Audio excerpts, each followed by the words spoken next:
नमस्कार, स्वागत है आपका। मैं हूं आपके साथ सूरी चौहान और आप देख रहे हैं 2024 का महासमर। 2024 के महासमर में आज बात होगी जाटलैंड की जंग।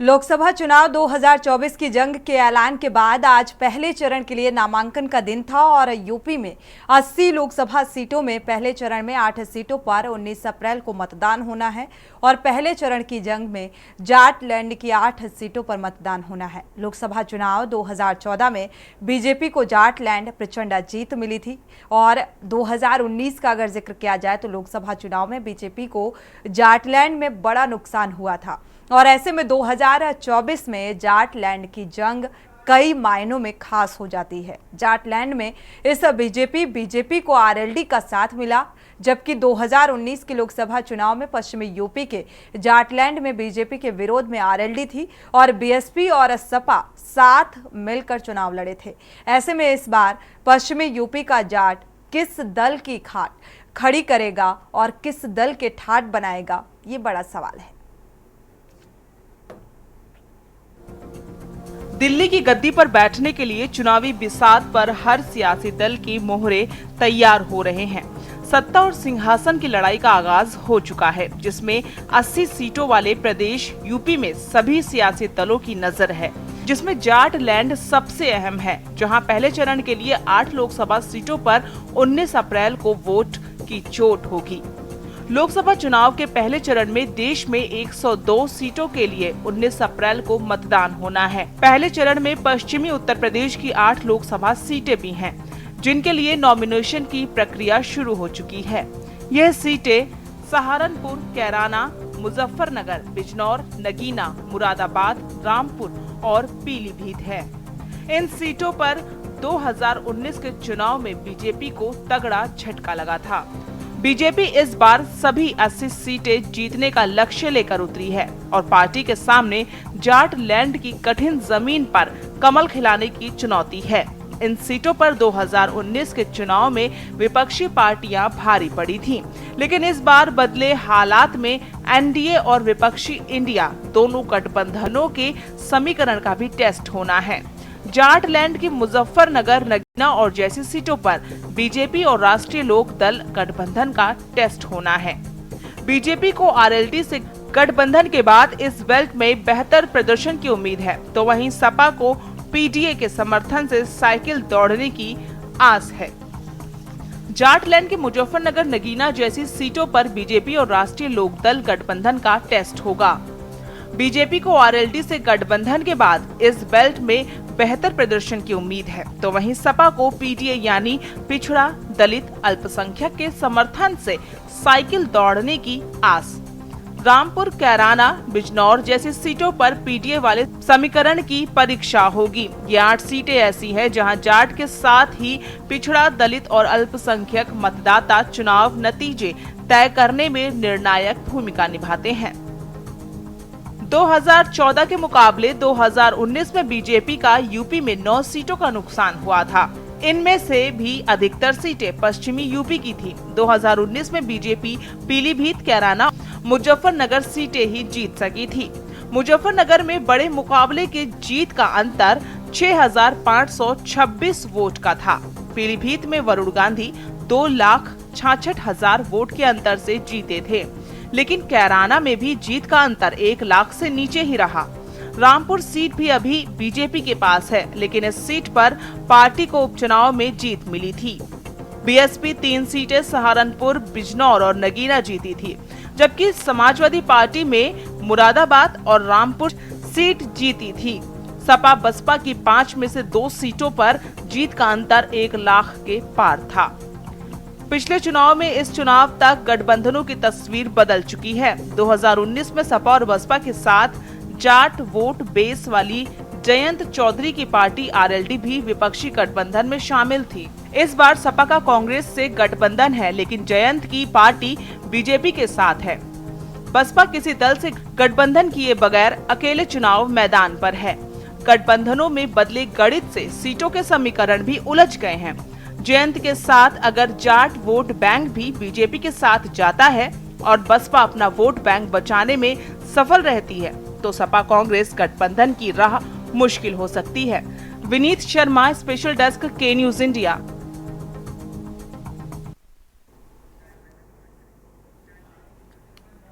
तो 2024 के महासमर को लेकर महासंग्राम की शुरुआत हो चुकी है और ऐसे में कहा जाए जब से एनडीए में शामिल हुए हैं जयंत चौधरी तब से जाट वोट बैंक की किसके खाते में जाने वाला है या किसको इसका फायदा मिलने वाला है, क्योंकि जाहिर सी बात है बीजेपी को फायदा मिलेगा और गठबंधन को जाटलैंड को लेकर क्या कुछ स्थिति रहेगी, इसको लेकर विस्तार से चर्चा करते हैं। हमारे साथ खास मेहमान जुड़ चुके हैं, आपका परिचय करा देते हैं। कृष्णा पंडित हैं, वरिष्ठ पत्रकार, आपका स्वागत है इस चर्चा में शामिल होने के लिए। मोहम्मद साजिद हैं, सपा प्रवक्ता, आपका भी बहुत बहुत स्वागत इस चर्चा में शामिल होने के लिए। अतुल सिंह हैं कांग्रेस से, आपका भी बहुत बहुत स्वागत इस चर्चा में शामिल होने के लिए। बीजेपी प्रवक्ता मनदीप सिंह, आपका भी बहुत बहुत स्वागत इस चर्चा में शामिल होने के लिए। शुरुआत आपसे कर लेते हैं मनदीप सिंह जी। जब से एनडीए में जयंत चौधरी शामिल हुए हैं तो जाटलैंड को लेकर, जाटलैंड के वोट बैंक को लेकर एक कयासबाजी का जो दौर शुरू हो गया है उसे आप कैसे देख पा रहे हैं? जहां तक जात पात की बात की जाए, जहां जातियों की बात की जाए, वहां हमारे पार्टी के नेता और इस देश के यशस्वी प्रधानमंत्री नरेंद्र मोदी जी ने कह दिया मेरी कोई जात नहीं है, मेरी जात केवल गरीब, शोषित, युवा, महिला और इस देश के किसान, ये मेरी जात है। लेकिन क्योंकि राजनीतिक क्षेत्र में हम लोग काम कर रहे हैं और हर जगह सब अपने अपने वोट बैंक को लेकर बात करते हैं, तो निश्चित तौर पे पिछली बार जब राष्ट्रीय लोक दल के साथ ये समाजवादी पार्टी और बहुजन समाज पार्टी के दलों ने जब आपस में समझौता किया था तो निश्चित तौर पे इनको फायदा हुआ था। लेकिन उसके बदले में राष्ट्रीय लोक दल ने देखा और वहां के जाट समाज ने देखा कि उनको मिला क्या, इनका साथ देकर, इनके साथ रहकर इनको मिला क्या, तो उन्होंने एनडीए के साथ जाने का निर्णय लिया। और भारतीय जनता पार्टी केवल इन चुनावों को लेकर नहीं, समय समय पर भारतीय जनता पार्टी ने अपने शीर्ष नेतृत्व में इन जाट समाज के लोगों को जगह दी है। आज हम सब गौरवान्वित हैं, इस देश के उपराष्ट्रपति श्री जगदीप धनखड़ जी ही एक जाट नेता के रूप में एक जाट परिवार से आते हैं और उत्तर प्रदेश में जिनके नेतृत्व में भारतीय जनता पार्टी 80 की 80 सीटें जीतने जा रहा है भारतीय जनता पार्टी का संगठन, ऐसे हमारे प्रदेश के अध्यक्ष भूपेंद्र चौधरी जी भी जाट समाज से आते हैं।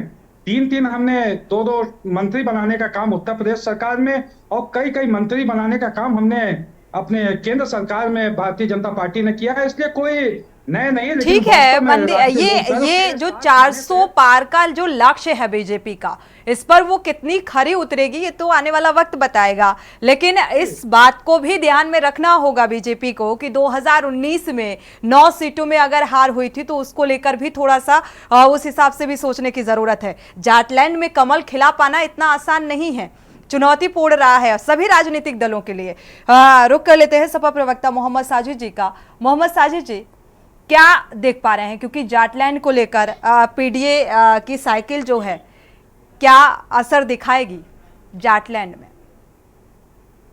देखिए, जाट और बेसिक रूप से जाट और सिख जो है वो किसान है और भारतीय जनता पार्टी ने जो है वो किसानों को बर्बाद कर दिया है। आप हिंदुस्तान जो है वो दुनिया में सबसे ज्यादा किसानों की आत्महत्या वाला देश बन चुका है। आप महाराष्ट्र से लेकर हरियाणा, पंजाब और वेस्ट यूपी देखिए, लगातार लोग किसान जो है वो कर्ज के तले डूबे हुए या तमाम अन्य किसान विरोधी नीतियों के चलते आत्महत्याएं कर रहे हैं। लोग बर्बाद हैं, अपनी फसलें जो है वो बेच रहे हैं। पहले से जो है वो लोगों से पैसा ले आते हैं, लालाओं से और तमाम लोगों से, और उसके बाद जब फसल तैयार होती है तो वो वही लोग ले जाते हैं। भारतीय जनता पार्टी ने कहा था 2016 में कि साहब जो है वो किसानों की आय दुगनी होगी, और बरेली में एक IBRI है, भारतीय कृषि अनुसंधान परिषद, और ये तमाम संस्था के जो है वो झांसी कृषि विश्वविद्यालय, पंतनगर कृषि विश्वविद्यालय के कुलपति और उसमें कृषि वैज्ञानिक जुड़े थे, और मेरे ख्याल से करोड़ों रुपए का बजट खर्च किया गया कि किसानों की आय दुगनी की जाए। लेकिन कोई भी ऐसा वो नहीं कर पाई है, क्योंकि इनके पास केवल बातें हैं, जुमले हैं, लेकिन प्लान नहीं। प्लान जमीन पर उतारने के लिए जो है वो ब्रेन चाहिए, मेहनत करनी पड़ती है और लोगों की, किसानों की जिनकी समस्या है उनसे बात करनी पड़ती है। लेकिन ये किसान विरोधी है। आप देख ही रहे हैं लगातार किसान धरने प्रदर्शन कर रहे हैं अपनी मांगों को लेकर, लेकिन उनकी सुनवाई नहीं हो रही है। और बल्कि जब वो अपनी बात कहना आना चाहते हैं तो वहां दिल्ली में घुसने से पहले या और राज्यों में आने से पहले उन पे जो है वो रबर की गोलियां, पानी की बौछारें और गोलियां और रास्ते में कीलें पत्थर बिछा दिए जाते हैं कि वो आ नहीं पाए। उन पे एक जुल्म ऐसा होता है जैसे कि वो कोई दूसरे दुश्मन देश के हैं और वो साहब वहां से आना चाहते हैं, जबकि वो भी हमारे भाई हैं। अभी रुकना चाहेंगे मोहम्मद साजिद जी, वापसी करेंगे। 2024 का महासमर, खास मेहमान हमारे साथ लगातार जुड़े हुए हैं, रुक कर लेते हैं अतुल सिंह का। अतुल सिंह जी, पश्चिमी यूपी का जाट अब किस दल की खाट खड़ी करेगा? किसको फायदा, किसको नुकसान? चाहे जिस जात के लोग हो, चाहे जिस धर्म के लोग हो, सब राहुल गांधी जी के साथ। इस देश का युवा, किसान, व्यापारी, झुग्गी झोपड़ियों में रहने वाले लोग सिर्फ राहुल गांधी जी और कांग्रेस पार्टी और इंडिया गठबंधन के साथ हैं। रही बात जाटों की, जाट हमेशा न्याय के लिए लड़ा है, इतिहास जाटों का रहा है। चाहे वो पश्चिमी उत्तर प्रदेश की बात हो, चाहे राजस्थान की बात हो, चाहे दिल्ली एनसीआर की बात हो, चाहे हरियाणा की बात हो।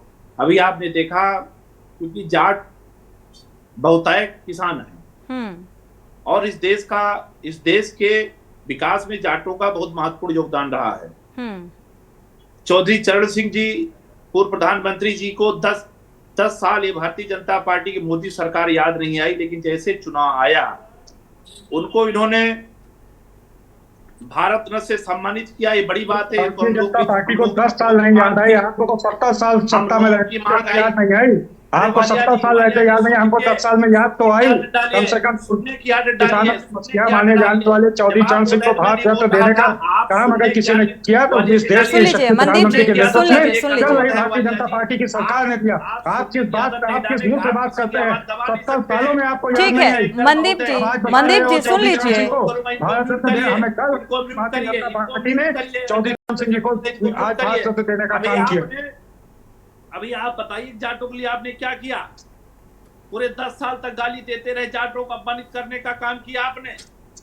जब जयंत चौधरी जब किसानों की हत्या हुई थी लखीमपुर खीरी में, तो जयंत चौधरी ने किस तरह आंदोलन किया था, उनको किस तरह गिरफ्तार करके किस तरह अपमानित करने का काम भारतीय जनता पार्टी की सरकार ने किया। सबने देखा, सबको याद है। लेकिन आज जयंत चौधरी जी क्यों चले गए, ये तो वही बता सकते हैं कि जिस भारतीय जनता पार्टी के खिलाफ लड़ते रहे, उनके अन्याय के खिलाफ लड़ते रहे, आज उनको क्या हो गया कि वो चले गए। बड़ी दुर्भाग्यपूर्ण बात है। अगर कोई विरोध करेगा, कांग्रेस की न्याय यात्रा निकली, वहां के लोग अपने आप छोड़ते चले गए। ये आपको आत्मचिंतन करने का विषय है कि क्यों लोग आपको छोड़ते चले जा रहे हैं। लोग सैकड़ों की संख्या में लोग आज आपको छोड़ के जा रहे हैं। आज आप कह रहे हैं मनदीप जी आपका रुख करते हैं।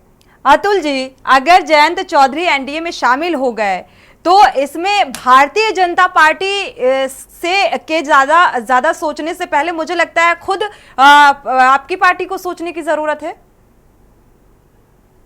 मुख्यमंत्री से पुष्कर धामी जी बोल रहे थे, जो बड़ी बड़ी बातें कर रहे थे, उनको पूछे 2022 में मुख्यमंत्री रहते चुनाव हार गए, उनको क्यों मुख्यमंत्री बनाया? हारे हुए व्यक्ति को मुख्यमंत्री बनाया, क्यों बनाया? इसका भी जवाब देना चाहिए। बड़ी बड़ी बातें करना अलग है, लेकिन जनता भी इनकी क्या पैठ है, आप सबने देखा। 2022 के विधानसभा के चुनाव, मुख्यमंत्री चुनाव हारे, उनको भारतीय जनता पार्टी ने मुख्यमंत्री बना दिया। आज जो भी बड़ी बड़ी बातें कर रहे थे, मैं आपसे बताऊं, जाट वैसे भी आप किसान हमारा भगवान है, इसके सम्मान की रक्षा अगर किसी ने भी किया है तो कांग्रेस पार्टी ने किया। इतिहास गवाह है, 70 सालों में कांग्रेस और जो भी सरकारें बहुत काम किया। किसान को सम्मान भी देने का काम किसने किया है? अपमानित करने का काम। आप अपमान में आप बताइए, 70 सालों में एक योजना आप बता दीजिए जो आपकी सरकार ने किसानों के हित में की हो। आज आप बड़ी बड़ी बातें कर रहे हैं। 10 साल में ही आपको सारा लेखा जोखा। अब भारतीय जनता पार्टी की सरकार एक राज्य नहीं, आपके राष्ट्रीय लोकतांत्रिक नेता छोड़ के चले गए। उन्होंने देखा भारतीय जनता पार्टी के नेतृत्व वाली सरकार किसानों के लिए, जाटों के लिए, हर समाज के। चलिए ठीक है, अतुल सिंह जी बात कर रही है। अतुल सिंह जी, अभी अभी फिर से मौका मिलने वाला है, जनता और जन समर्थन एक बार फिर से मिलने वाला है। अब किसके विश्वास पे ये जनता का विश्वास खराब उतरेगा, किसके वादों पर, ये वक्त बेहद नजदीक आने वाला है और इसी की आप सब तैयारी कर रहे हैं। यूपी की 80 लोकसभा सीटें आप सभी के लिए बेहद महत्वपूर्ण, बेहद मायने रखती हैं। वरिष्ठ पत्रकार भी हमारे साथ जुड़े हुए हैं, कृष्णा पंडित जी का रुख कर लेते हैं। कृष्णा पंडित जी, भाई एक तरफ पीडीए विपक्ष इंडिया गठबंधन की जो साइकिल है या पीडीए का जो राग अलापा जा रहा है, दूसरी तरफ अब आरएलडी और जयंत चौधरी का एनडीए में शामिल होना, क्योंकि जाटलैंड की जो जंग है वो इतनी आसान तो नहीं है किसी भी राजनीतिक दल के लिए। आपका नजरिया क्या कहता है? देखिए सबसे इम्पोर्टेंट बात जो है वो यह है कि जाटलैंड यानी चौधरी चरण सिंह जी की सियासी विरासत। जाटलैंड का मतलब ये चौधरी चरण जी का सियासी विरासत। बिल्कुल। अब हम गौर से देखेंगे तो चौधरी चरण जी ने जाट को एक सम्मान दिया, उन्होंने ही जाटलैंड बनाया। 2 बार यूपी के सीएम रहे, एक बार केंद्रीय मंत्री रहे, फिर उप प्रधानमंत्री रहे, फिर प्रधानमंत्री बने, यहां तक पहुंचे। मतलब भारत के शीर्ष नेतृत्व में जाटों का एक जो बहुल्य भाव बना वो चौधरी चरण सिंह के माध्यम से बना। चौधरी चरण सिंह ने कहा था, और एक कहावत बड़ी मशहूर है पश्चिम यूपी में, कि जिसके जाट उसी की ठाठ, बड़ी मशहूर है। मतलब जाट जिसके साथ हो लेते हैं उसी की सरकार देखने को मिलती है। चौधरी चरण सिंह ने कहा था कि प्रधानमंत्री रहते हुए उन्होंने कहा था कि जिसने भी यूपी में हमको साधा, मतलब मेरे साथ हुए, निश्चित तौर पर सत्ता की गद्दी केंद्र की गलियारे से उन्हीं के साथ हो जाती है। बिल्कुल। बहुत महत्वपूर्ण बात, यूपी में आप देखेंगे कि चाहे मुजफ्फरनगर, कैराना, जितने भी पश्चिम में, बुलंद बदायूं हो गया, आगरा हो गया, ये जो सीटें हैं वहां जो पूरे यूपी का 4% से जाटों की संख्या 17% हो जाती है। समीकरण समझने वाली बात है। पिछले लोकसभा चुनाव में हुआ क्या था, ये जाट सपा के साथ थे। बिल्कुल। निश्चित तौर पर अब 2013 देखिए, जब जाट को वोट बैंक की तरह साधा गया और पूरी जाट ने अपनी ताकत दिखाई, ऐसा नहीं कि यूपी में ही जाट है, हरियाणा में है, पंजाब में है, राजस्थान में है, कई जगह जाट है, लेकिन जो जाट यूपी के हैं निश्चित तौर पर आज उनको साधने की पुरजोर कोशिश कर रही है बीजेपी भी और जो पीडीए है। अब ये लड़ाई यहाँ जाकर छिड़ी हुई है कि कैसे ये हमारे साथ जुड़ जाए। चुनाव के 4 दिन पहले बीजेपी ने आरएलडी प्रमुख को, जयंत चौधरी को ले आए। सबसे इम्पोर्टेंट बात, ये भी कहीं न कहीं साधने वाली बात है। दूसरी तरफ पीडीए जो दलित को साधने की कोशिश कर रहा है कि जाट अगर हट गए तो दलित के रूप में जो 21 से 26% की संख्या में मौजूद है पश्चिम यूपी में, उनको धीरे एक तरफ इंडिया गठबंधन, कृष्णा जी, एक तरफ इंडिया गठबंधन और दूसरा आरएलडी और बीजेपी का साथ, क्या कुछ आसार? निश्चित तौर पर बीजेपी को लाभ मिलने जा रहा है। जिन सीटों पे बीजेपी ने सियासत की बड़ी चाल चली है, समझने की बात है। पिछली बार किस सीट पे वो हारे हैं, कहीं न कहीं जाट की बगावत थी। आज जाट यदि साथ हैं तो किसान भी साथ हैं, क्योंकि ज्यादातर उपजाऊ भूमि उधर की है जिसको जाटलैंड कहा जाता है। पश्चिमी उत्तर प्रदेश में जो भूमि है वो बहुत उपजाऊ है, इसके तरीके से भी जाटलैंड कहा जाता है। दूसरी तरफ से जो जाट हैं निश्चित तौर पर जो है जयंत चौधरी के साथ हैं, और बीजेपी के जब गठबंधन हो गया तो पूरी तरीके से इनके साथ है, समर्थन दिए तभी गठबंधन हुआ है। और सबसे बड़ी बात यहाँ सोचना सपा को है, पीडीए को है, कि जो ये समीकरण बिछाकर चल रहे थे, इनके बिछाए हुए समीकरण में सेंध लग गया। बिल्कुल, सेंध मुश्किल यहाँ बढ़ गई। अब इनकी जो 8 सीटें थी, जिसमें 4 बीएसपी और 4 सपा थी, वो भी सीटें अब इनकी सुरक्षित नहीं रही, वहां भी सेंध लगने के आसार दिख रहे हैं। चलिए आगे कोई रणनीति मोहम्मद साजिद जी का रुख कर लेते हैं, क्योंकि चुनौती बड़ी है, समाजवादी पार्टी की राह इतनी आसान होने वाली नहीं है। तो इसको लेकर अब जाट वोट बैंक भी बेहद महत्वपूर्ण है, इसको लेकर क्या कुछ रणनीति समाजवादी पार्टी की, इंडिया गठबंधन की? जाट इंडिया गठबंधन के साथ है। वो देश को बचाने के लिए, देश की समृद्धि के लिए हमेशा आगे आया है और इस बार भी आएगा। और माननीय पत्रकार महोदय, मुझे ऐसा लगता है कि आप पत्रकार की हैसियत से ना बिठा के इन्हें भाजपा प्रवक्ता की हैसियत से बिठा लें तो बहुत अच्छा रहेगा। नहीं, आप प्रश्न चिन्ह खड़ा नहीं कर सकते, ये आपकी अपनी विचारधारा है। यदि आप प्रश्न चिन्ह खड़ा करेंगे तो निश्चित तौर पर देखिए ये गलत बात है। मैंने कभी कटाक्ष नहीं किया, आपकी बातों में मैंने कभी कटाक्ष नहीं समीकरण किया। जो हैं, जो आसार नजर आ रहे हैं, अपना पक्ष ये व्यक्तिगत अधिकार है, तो अपना अधिकार का इस्तेमाल तो हर कोई कर सकता है, अपनी बात को रख सकता है। अब अपनी बात को पूरा कर लें। रूप से बात करें, उन्होंने भाजपा को बिना भी कहा है, पृष्ठभूमि उन्होंने के हम सपा को कोई भी बात कहा नहीं है। करते, बिना पृष्ठभूमि के ठीक है मनदीप जी, बोलिए। खुद में आंकना होगा, खुद को आंकना होगा, खुद की जमीन तलाशनी होगी आपको आपको, गलत कह दे। आपको अपनी जमीन तलाशनी होगी कि आप हैं कहाँ। ये वो लोग हैं जो ईवीएम को जहाँ ये जीत जाए वहाँ ईवीएम ठीक है और जहाँ ये हार जाए वहाँ ईवीएम खराब है। सच्चाई सबको नहीं बात है, सच्चाई तो ईवीएम का सवाल, विपक्ष का सवाल हमेशा से ईवीएम को लेकर रहा है। मोहम्मद साजिद जी, सवाल ये नहीं था। मोहम्मद साजिद जी, मैं खुद 22 साल पत्रकार रहा हूँ, लेकिन जब तक पत्रकार रहा निष्पक्ष रहा हूँ। मैं दैनिक जागरण, हिंदुस्तान जैसे आप जितना जानते होंगे उतना जानिए। ठीक है कृष्णा पंडित जी, नहीं जितना कृष्णा पंडित जी, ठीक है। हमारी पत्रकारिता में प्रश्न चिन्ह आप नहीं लगा सकते। मोहम्मद साजिद जी, हमारा सवाल आपसे था। जी जो कह रहे थे ना कि ईवीएम वाला, अगर इनको ईवीएम नहीं जिता रही है, इनको जनता जिता रही है। अरे तो आप हिमाचल में कैसे जीते, आप कर्नाटक में कैसे जीते, आप कैसे आजमगढ़ जीते थे, तब ईवीएम कहाँ थी? आज ईवीएम आपका विषय बिंदु है। ईवीएम ये मुद्दा नहीं, ये मुद्दा है ही नहीं जिस पर बात कर रहे हैं। ईवीएम को लेकर हम चर्चा करने के लिए नहीं बैठे हुए। ईवीएम को लेकर लगातार सवाल उठाए जाते रहे हैं, रणनीति को लेकर भी सवाल उठाए जाते रहे हैं। मोहम्मद साजिद जी, आपसे हमारा सवाल यही था कि जाट वोट बैंक के लिए, फाइनल कमेंट के तौर पर आपका जवाब ले लेते हैं, जाट वोट बैंक के लिए समाजवादी पार्टी की क्या रणनीति रहेगी? समाजवादी पार्टी जाट समुदाय के लोगों को, उनके पास काफी नेता है और उनको चुनाव लड़ा रही है और टिकट भी दिए हैं। और पिछली बार भी समाजवादी पार्टी के साथ गठबंधन हुआ था तो राजनीतिक सियासत में जाटों की भागीदारी बड़ी थी। 2014 के चुनाव में केवल 14 विधायक एमएलए थे जाटों के, और इस बार समाजवादी पार्टी के साथ गठबंधन हुआ आरएलडी का और 17 हो गए, जिसमें आरएलडी के भी 4 विधायक बने 2022 में और 3 सपा के पास है।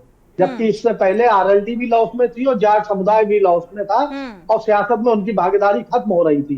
और ये वही भाजपा है जिन्होंने, और अब फिर भागीदारी बढ़ेगी उनकी। और जाट समुदाय, देखिए किसान जो है वो पूरी तरीके से नाराज है उनकी नीतियों की, उन पर जो जुल्म जातियां हो रही हैं। तो जाट इस बार फिर इंडिया गठबंधन के साथ, चलिए फिलहाल जिसके जाट उसी की खाट होने वाली है। आप सभी मेहमानों का इस चर्चा में शामिल होने के लिए बहुत बहुत शुक्रिया। चर्चा को आगे नहीं बढ़ा सकते, शुक्रिया आप सभी मेहमानों का। तो 2024 का जो महासमर है वो जाट लैंड को लेकर अब जो सियासी दांव हैं वो चले जा रहे हैं, और जाट जिस ओर खाट उसी ओर ये कहा जाता है। और इस खाट पर कौन सवार होगा ये भी बड़ा दिलचस्प है, क्योंकि इस बार का जो चुनावी 2024 का लोकसभा चुनाव है इस लिहाज से भी बेहद चुनौतीपूर्ण है सभी राजनीतिक दलों के लिए। इसी के साथ बुलेटिन में फिलहाल बस इतना ही। आगे खबरों के लिए आप देखते रहिए के न्यूज़ इंडिया।